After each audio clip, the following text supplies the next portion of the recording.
before we kick off today's episode, I got something that could save you a ton of time this season. If you're a grassroots coach trying to juggle work, life, and soccer, Soccer Coach Weekly is an absolute game changer. Since 2006, they have been trusted by coaches from all over the world, delivering fun, ready-to-go drills that keep players focused, learning, and loving the game, even when you're short on time. And here's the best part. Chat by the Pitch listeners get 50% off a full year of premium access. Just click the link in show notes and use the promo code IAN50 at checkout. That's IAN50 for half off. Plan fast, coach smart, Soccer Coach Weekly. Family-owned Soccer Innovation is your go-to source for top-quality equipment. Whether you're a player, a supportive family member, or a dedicated coach, they have everything you need to elevate your game. For players, their innovative equipment are designed to boost your skills and performance on the pitch. From their agility cones to their portable goals, they have you covered. And family members, they offer durable equipment that's built to last because we know your support is critical to your player. Coaches, trust me, they can provide the equipment you need to run effective training sessions and shape the next generation of soccer players. Visit Soccer Innovations at soccerinnovations.com to start elevating your game with them. And if you use the code PITCH, PITCH, you can receive up to 10% off your next order. Hey soccer friends, I just want to give a shout out to our partner, Team Player. They are changing the game on how you find the perfect soccer team for your player. Parents, this means no more endless social media scrolling to find information on teams. With Team Player, everything you need to know is just a few clicks away. It's simple, straightforward, and lets you find the best coach and team for your player without any of the usual headaches. And coaches, we all know how tough it can be to get your team noticed, but when you subscribe to one of Team Player's team plans, you instantly get access to set up an online team profile that allows you to reach more potential players and showcase what your team is all about.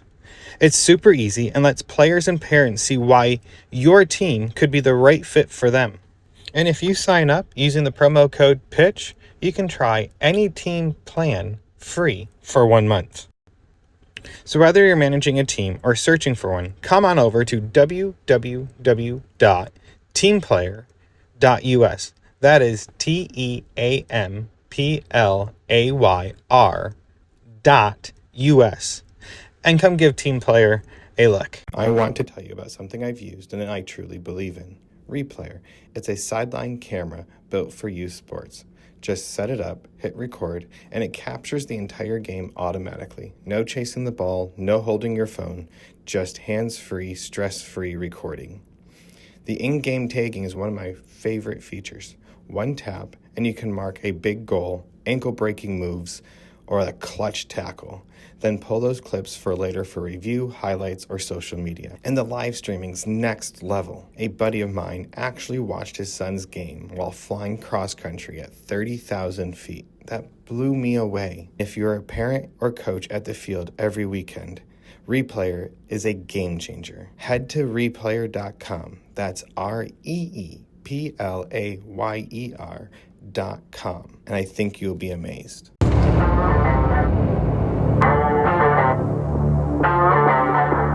Hello and welcome back to Chat by the Pitch. This is Ian Babcock, your host. I know you're all ready for part 2 with Brenden Lee, and I hope you listen to what he has to say. There's a lot of information we jumped through here. I really enjoyed my conversation with him. So let's start this chat and head to the pitch.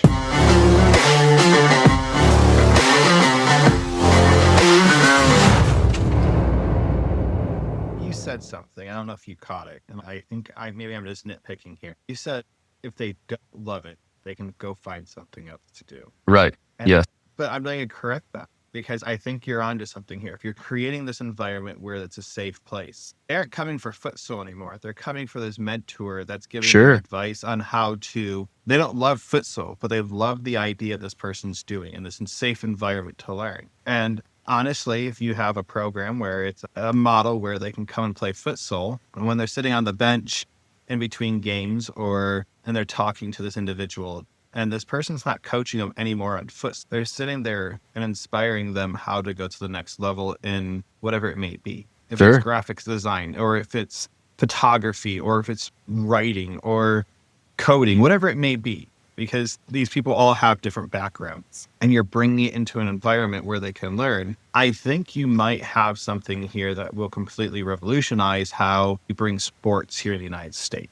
And I'm looking at it from the perspective of you play this beautiful game for your whole life because you enjoy it, but your passion might be something else. Sure. And now you just created a safe place for all these people to get together. I love talking. And I used to play pickup basketball every Tuesday and Thursday. I'm horrible at basketball. I had shot more bricks than I knew anyone else there that shot that night, but I didn't give up. But what I did love was getting to know all the guys that I played with. Some of them became very good friends. One is it's like a brother to me. He became like a brother to me because we had these conversations, which allowed these friendships to blossom off the court of basketball. I'm telling you, going back to shooting bricks, I think you could probably build a mansion with how many I shot and all the time I played. Maybe by the time near the end, I was more than 25% accurate, but at least I know my talent. Looking at it and looking at what it created, what it was doing, we were all older. I'm 41, so you're going back. I was in my late 20s, early 30s playing basketball with a bunch of men that are 5 to 10 years older. Some of them were 20 to 30 years older than me. They'd come out and play basketball. And then we'll get these 18, 19-year-olds that would just smoke us as old men playing. And some of these guys could keep up. I couldn't. I could keep up running. I just couldn't keep up playing. But the conversations and the impact that some of these guys had on these 18, 19-year-old boys. I think you have a lot of interest in them. And it's like they would go to them, they'll call them up like, where are you tonight? We're looking for more people to show up. Yeah. And it created that environment. It was just pickup game. We had a safe place to go play, and it was free. And we just played every Tuesday and Thursday until we couldn't move. Right. Or until everyone was too tired. And there would be a few of us that would play past 11, but we would start at 9 and play for 2 hours and be done. But some of us would play until midnight, and it was fun. At the same time, you'd sit down and talk about with these younger kids, what their dreams were, their aspirations were. Some of them were to go to college and go on a basketball scholarship. They came after practice to play even more basketball. Right. And getting to know them. Like one of them had a child at, I think he was 17 years old, 16 years old, and trying to figure out life now. Yeah. And how does he pick up his life? And one was, I think he was 19. He became a corrections officer because that was the only job he could find because he made mistakes. Sure. And he was trying to figure out how to provide for his young family that he had. And it wasn't just him, it was his mom and his sister. And it was really interesting. So you got to know them at a more intimate level and figuring out how you could help them maybe move their next phase in their life. And some of these guys knew these kids since they were in high school, like ninth grade. And it was very fascinating to see the dynamic. And if you're going to create something like that, and it's a safe place and Futsal's the avenue, I think you will have a place where parents will be happy dropping their kids off, even watching them, cheering them on, learning about who they're learning from, and create a culture and an environment where people want to be, not just because it's futsal, but because it's educational. People are taking personal interest. A laptop might be broken out, or a camera might be broken, or as you described earlier, balloons with paint and being splattered everywhere. I'm very visual in my head when you're saying that. I'm literally watching someone throw balloons at a canvas on top of a soccer court, or you decide to repaint the court, and what you're going to do is throw 100 balloons up in the air and all run away. I don't know. But to create art, to create this environment where it's safe, and it's exciting. I'm way off tangent. No. This is the beautiful thing of it is like, you're not. I think you're spot on. And you're spot on because that is the way I'm explaining is like the feeling that I'm trying to help evoke. I think you're feeling it in your own way. And that's the point. I think that's the whole thing, right? To feel, oh, am I off? It's like, no, dude, this is what it's here for. This is what it's meant to be. Now, I won't be keeping kids out till midnight. That part won't be a part of the project unless we do, I don't know, some sort of Project 214 party or whatever. The midnight stuff will be more catered to some of the adult stuff on the other side of that project. I will not be keeping kids up till midnight. But you get what I'm saying. Sure, absolutely. It's a place where you can have environment where it's safe for these kids to go, where they can go and do these things and be safe. And I think that's what's missing with a lot of these programs that I'm not saying you're keeping them out to midnight, but you're keeping them out maybe until 8:30 at night. Sure. And they have this environment where it's just a collective environment where parents can drop their kids off every Wednesday night and go have a date night, and they know they're safe in an environment they're going to be learned and cared about. And unfortunately, become a babysitting program, but it's not a babysitting program. It's right. Like we talked about. It's a mentoring program through foot. Sure. There's any which direction that it could be. Like, I hope that, like, I have worked with so many great families, so many great younger kids, older kids, kids who are in high school, kids who have graduated high school, which is wild actually. And like, the version of myself that I've been able to like share with those people has always been like me. Now that feels ready to be like, oh, well, I've done this with these great families. It's cool. Like, how do you do this on a community scale? And how do you provide what I've been able to do for these teams of 15, 16 families for however many odd years? How do you do that to anybody who's interested? And I think that's very hard to do. I don't think there's many people that are successful at doing it because they have such a rigid of where they want it to go. And from the signs of it, you said it multiple times, to ebb and flow and be its natural course and not have to. Yeah, I think in previous years, I have, not to say that I'm not diligent or I'm not of detail in terms of building this project out, because it does take a lot of detail-oriented focus, a lot of leaning into mentorship, a lot of doing my own bit of like Project 214 for me, learning from people that I have no necessarily background in, and that being like, oh, okay, well, I'm doing it and displaying this so that all of these kids and families can experience that for themselves. And I'm just like, it becoming something where like I could even host a training and have it be displayed or broadcasted or what have you, is like, that already feels like successful. That already feels like, man, I put so much blood, sweat, tears into this, to where it's like now, like, man, that part is, it's just cool to be able to put something out there now. I feel very proud of myself for being able to go through what I've gone through to get to this point, to share that. I think that's hard to do at times. Yes. Now, where are you going to be doing all this? Because you have to have a home, right? Say a place where this can be organized at. So yeah. Where will you be hosting all at and housing it at? So that's the interesting part. So I will actually be partnering with a group called Vanta, who's based out of Austin. They are a rooftop soccer group. I will be partnering with them. And yes, we will be doing futsal on a rooftop at the Plaza of Americas. Now, my first train of thought is, how far can you kick the ball up before it goes over the side of the building? Yeah, that's so funny. That is really funny. So in terms of like, I don't know that there's going to be a version. The walls are super high. Like, when you're on the roof, like, it is very much enclosed. I would be shocked if a kid was able to do that. In terms of the adult side of things, there will be netting.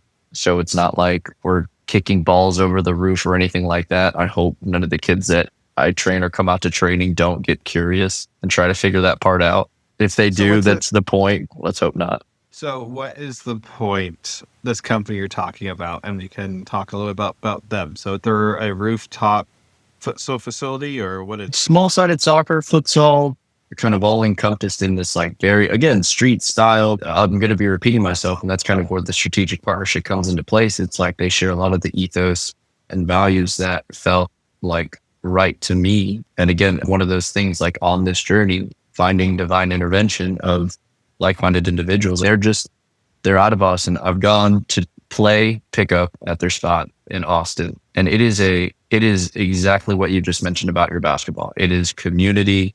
You got older guys playing, older females playing, just like anyone that wants to play. A great mix.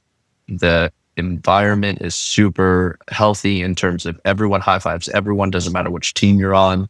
Doesn't matter if you're coming on, doesn't matter if you're coming off. People coming from work, people coming on Saturday, Sunday morning just to get a kick around. It is a wonderful feeling to just have that.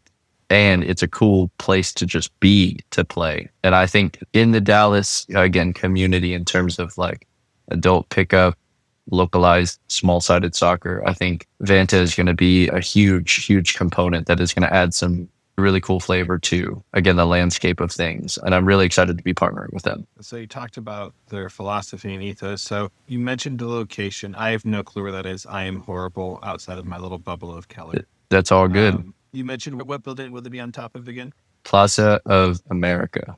Plaza of America or Americas. I think I know where that is. All right. It's located in downtown Dallas. So is it easy to get to, easy parking, easy transportation to? Yes. Actually, there may be a little bit of confusion because it's so nuanced in the beginning. But once you understand like how to get into the parking garage and all of that, elevators, getting into it, understanding where to go, it is pretty straightforward. It is literally on the highest floor that you could be on.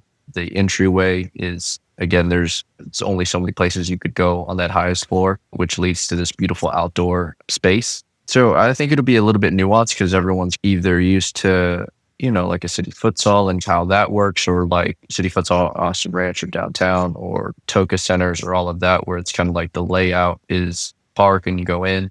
It'll very much be the same. It'll be nuanced in the sense of it is literally on top of a parking garage or on top of a corporate building. So that's way new. I can't think of another place that does that.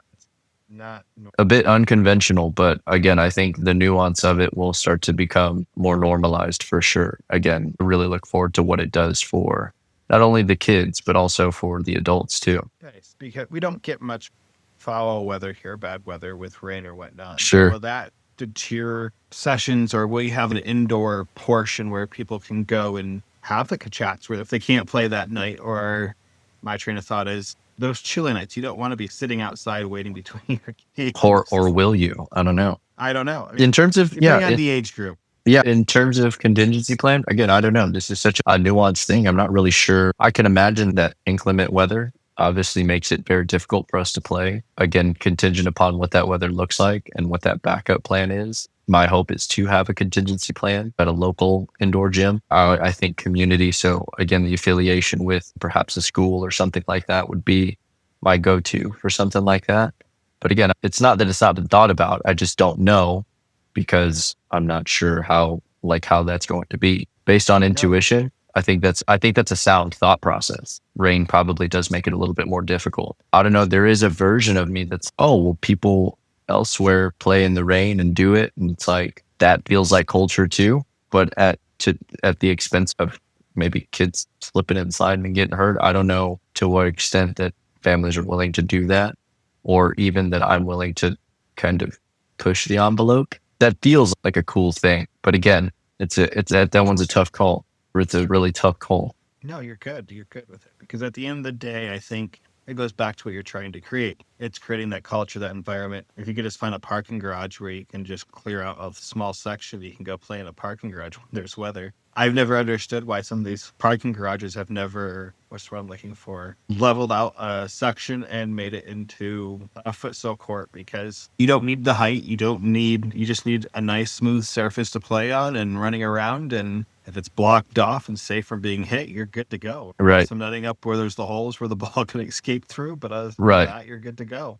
Right. And I think Vanta is absolutely doing that part. I think they are figuring that part out. So they're bringing a really cool culture from Austin to Dallas. And I think Dallas and Austin, albeit 3 hours apart, are almost two different universes. And it'll be a really cool thing, I think, for the Dallas soccer culture, but I think for the Dallas just Metroplex in general, social, community, all of it. All right, a quick break. This one's for my fellow grassroots coaches. We all know how tough it is to keep every kid engaged and still running a great session when time is tight. That's why I'm excited to partner with Soccer Coach Weekly. Since 2006, they've helped over 50,000 coaches, parents, teachers from all over the world. And here's the best part. As a Chat by the Pitch listener, you can get 50% off a full year of premium access. Just click the link in the show notes and apply the code Ian50. And again, that's Ian50 for 50% off. Plan fast, coach smart, Soccer Coach Week. Do you think what they're trying to do will impact the next generation of that generation of futsal players are coming up? Because I feel like our culture slightly shifting more in the States. We are seeing more and more futsal becoming more and more popular with all these, especially here in Dallas. I swear, like every 3 to 6 months, we're hearing a new futsal facility opening up, another soccer facility opening up. And it's great to hear. Grapevine just introduced one a couple weeks ago. Yeah. we're supposed to be getting one here in Keller. You have something itself like here on my side of town. I honestly don't know much on the east side of town because I'm not on that side of town. But I think it's more well established over there than here. Do you find that what's coming up next for this next younger generation coming up, the players that are becoming more common because their parents have been involved in it, do you see the futsal community to make a huge, not comeback, but building here now because everything has changed over the last? Yeah, I hope so. More so than anything, the whole idea behind Project 214 is certainly this idea of community, but also, again, what the nucleus of that like ecosystem is futsal, and to hope to bring more awareness to futsal, how it is utilized, what it actually is, how you actually play it, different rules, all of it. Those are cultural items, right? That is the game. We want it to be played the way that it's understood, maybe I'll say like widely across the world. So I hope that I can play a role in impacting what I want to double down on younger generations, and hope that like futsal is way more accessible. Just hope that the game is way more accessible, not just accessible in terms of, oh, I can go play, but like places where it's cool to learn, to educate, to where it's like, and again, I don't know that you ever recreate the wheel. That's not really the point. To answer your question, let me find my way there. But it feels like if I could play a small role or play an impacting role, I'll say, not small, an impacting role in that, where it's like the younger generations are way more well-versed in what futsal is, or families are way more well-versed in futsal, that is ultimately how you grow, right? That's how you grow an idea, right? Is more people being able to share it, know more about it. And that would be like, what a huge win that is. I think futsal is great now, but I think maybe only a small population of people know about it. And is it ever going to get on the scale in the States as like a football or a basketball? Maybe not, but hopefully those people are talking about it still. Hopefully those people are understanding like, oh, that exists. That actually is a sport. You know what I mean? As niche as it may be, it'd be really cool to have those people talking about it and seeing like, oh, my kid does play futsal. He plays football primarily or basketball primarily, but like, man, the footwork they get in there, right? The workout that they get, like the way they get to play indoors or outdoors or just in a small space. Like I hope is just there's a better understanding and a better affiliation with the game as a whole for generations to come. That would be awesome to be a part of an impact like that, or be a part of a timeline of that nature. It would be incredible. Do you think with everything going on, we have the World Cup, we're going to see an explosion in soccer, I think, next year, after next year. I think if we had a futsal big championship playing game here, I think you're going to see it take off some even more. I think the more we have people talking about it, the more we want our kids playing in these activities. Yeah. They see it differently. If you sit here and talk to some of the local coaches, they all talk about the importance of futsal and what it brings for players and how it actually changes the dynamic of the game for players because of the quickness of it. You don't have time to wind up. You literally have your foot's on the ball and you have to push it right away. It's going to have to go. You can't, as I like to say, take that wind up and chop it halfway across the field. First, the ball doesn't go that high. And second, it moves differently because it is on a court. Do you think with all the excitement coming on, do you think you'll be able to up the extra excitement because of the World Cup and be able to feed off that into what you're doing? I think, yes, like I'm, again, trying to find my way to that answer. Yes, I think so. Is that the main point? Not really. No. I think it's one of those things where like the timing of it just happens to be now. There just happens to be a World Cup. I think innately there is going to be some portion of that branches off and is like, oh, I'm really interested in soccer. Oh, this is a version of soccer, or this is a whole separate sport closely related to soccer. That's really, really cool. What is that? Or, oh, I do know about this thing.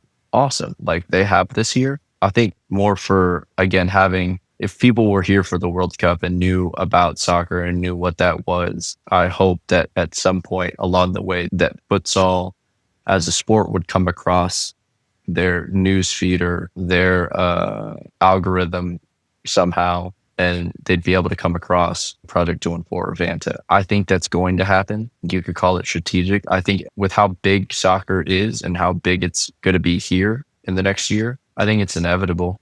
I hope, again, should someone be looking, I hope we're able to provide a space for that individual or that family that's coming in to experience World Cup, but also have their kid experience something that, like, not only just the game and what that game meant, but, oh, remember that time we went to Dallas and we went here and that was like what that experience was like. Like, I hope to have and share that memory with those families, whether they're local or not. Again, I think it's inevitable that the connection happens, and I'm excited to be able to provide that hospitality, but also, again, just be able to be a space there that they can look into and find and be like, oh, this is great. Look at what we stumbled upon. I think that's inevitable to happen. Do you think what's going on for you all right, for you as an individual, is there anything that has helped you jumpstart this or motivate you For to sure. be with what you're going forward with and everything going on? Because at the end of the day, there's always something that ignites something or an experience that forces us to react differently. Yeah, That's the absolutely. thing. I think I've always been an inspired individual that has always, again, consistently had this idea, had this feeling, had this kind of like energy towards this idea, towards this project. I think probably in recent months, just being able to battle some personal, I guess, like personal battles has been able to catalyze and bring me to a place of feeling super down or battling with depression and figuring out how to reinvigorate purpose and give purpose to something that's like bigger than you as an individual. And I think within the recent months, like I've definitely experienced that in a wonderful, I would almost consider it like a shedding, to where it was like, could be so sad in some parts of my life and feel like, oh man, like, do I even do this coaching thing? Do I even feel like I provide that kind of impact? And then getting the support and help that you need from professionals or friends or family, wherever you get that from. I definitely feel like that's been like a massive push and inspiration to being able to conceptualize and bring Project 214 to life. Honestly, probably in the best way possible, because it's what Project 214 is so purposeful. It feels so purposeful. It feels like servitude. It feels like resourcefulness. It feels like being able to give like a warm embrace or like a hug without it being like so foreign, really. Like Project 214 feels like a project that has really manifested out of me finding love for myself and what I love to do and who I am. And then being able to put that into a project that's an extension of me and feeling like, all right, cool, I'm going to share this with people through this painful journey in some ways, beautiful journey in a lot of ways, and be able to like and share that with people. And hopefully get to continue to share that story individually, hopefully inspire other people to, again, feel like if they're feeling sad, to where it's like maybe severe depression or something like that, or maybe it is, but like they feel courageous enough to speak up about it or seek help or find someone to talk to and be able to share that with them. Because I know growing up in sports culture, right, and this is super popularized by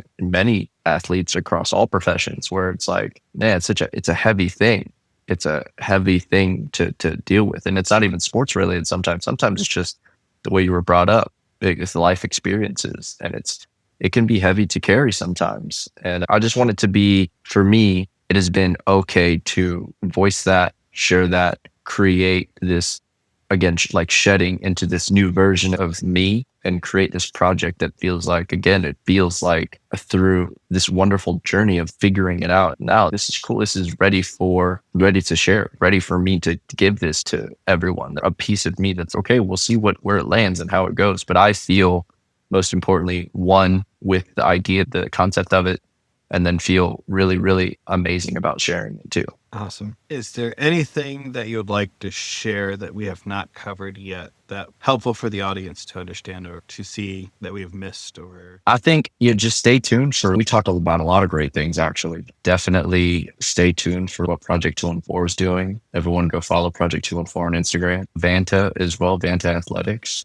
Those are going to be really a cool collaboration, I think fits the Dallas scene. Again, like I mentioned, just based on the topic we just spoke about, I think, again, really like the Project 214 is meant to be a safe space to express yourself, the individual that you are, the kind of person that you feel you want to be, and even are trying to figure out, build on that, refine it, and then just be that person, feel comfortable kind of in your skin. And if you ever don't feel comfortable, or feel like, man, I don't feel seen or I don't feel heard, to really like talk to somebody about it. I want that to be a safe place to where people can talk, whether it's about stuff like that or feel like they get to have their release and find their people that feel like love and feel positive energy and feel like support. Really, just on that topic, I hope that wherever you're at right now, like you've got people that love you, know that people love you, know that people care about you, and like always feel okay to say something about it. Always feel okay to share that part about it. And it's okay to say I'm down right now and feel okay with that. And I hope that Project 214 and Vanta are able to provide another place where positive love, peace, joy can just all be embraced in a community format, and everyone can just enjoy and feel like, yes, this is purpose. This is like what I feel so good to be in, and I hope it provides that. Thank you. Yes. And my last question, we've answered it before as a player and a coach. I'm going to angle it now as the entrepreneur side of you, because this is the next phase. Who has been the greatest influence, or people, or whoever it may be, multiple people, on you to jump to this next phase in your project and you guide you to be where you're at? I think the first answer is like kids, but in terms of what I really think has been the biggest inspiration has been, I don't want this to be taken the wrong way by any means, but I think it's the kid version of me who was not able to feel, who loved the game, loved it, played it, but did not always get, maybe not the love that he wanted, so to speak, but the love that he needed for sure. And this is an opportunity to be able to, like, again, as I journey through that and find like how to love myself, the inspiration is definitely, this is less so about like sport and all of that, but more so about a project to refine oneself, figure out like how to give yourself that, and definitely take care of that. The little kid that just didn't get all of the attention focus, just like that love, like the hug, like the space to say like, man, my feelings are hurt, I feel sad, or again to reiterate that portion of it. I think that has been the biggest inspiration kind of through all of this when I think about it, outside of my own kids and like seeing where they're at and what I would love to build for them to grow up in or for them to see is like kid version of me that needs that influence or needs that inspiration or needs that hug. And this is absolutely what Project 214, like even just being able to go down this business pathway, like it's learning all of the things I never got to learn. I think definitely that is the inspiration for that. And I know that may seem a bit like egotistical, but I think there's a lot of hurt and a lot of pain from that has definitely inspired and catalyzed like this idea of, oh, why would I want that? How would I want that? And then be able to provide that, because again, like that feels cool to me. Hey everyone, I hope you all have enjoyed this week's episode with Brenden with Project 214. What he's doing is amazing. What he is envisioning and what he's trying to accomplish is awesome. I hope you see everything that he's trying to do. Go check out what he's doing. Go look up his information. I'll list everything below in the notes for the show. I hope you take the time to digest what he's trying to do and appreciate the work that he's doing. If you have any questions, feel free to reach out to me or Brenden, and one of us will be more than glad to help you or guide to give you information. Hey everyone, if you guys have enjoyed this podcast, have enjoyed what I've been trying to do, the messages that I'm putting out there, please give me some ratings, some stars on all the podcast sites that you listen to this on. Give me a review, share with others. The more I can make this grow, the more I can continue doing this. I'm really trying to make a difference in our soccer community. So I hope you guys have enjoyed all this. And until next time, I'll see you at the pitch.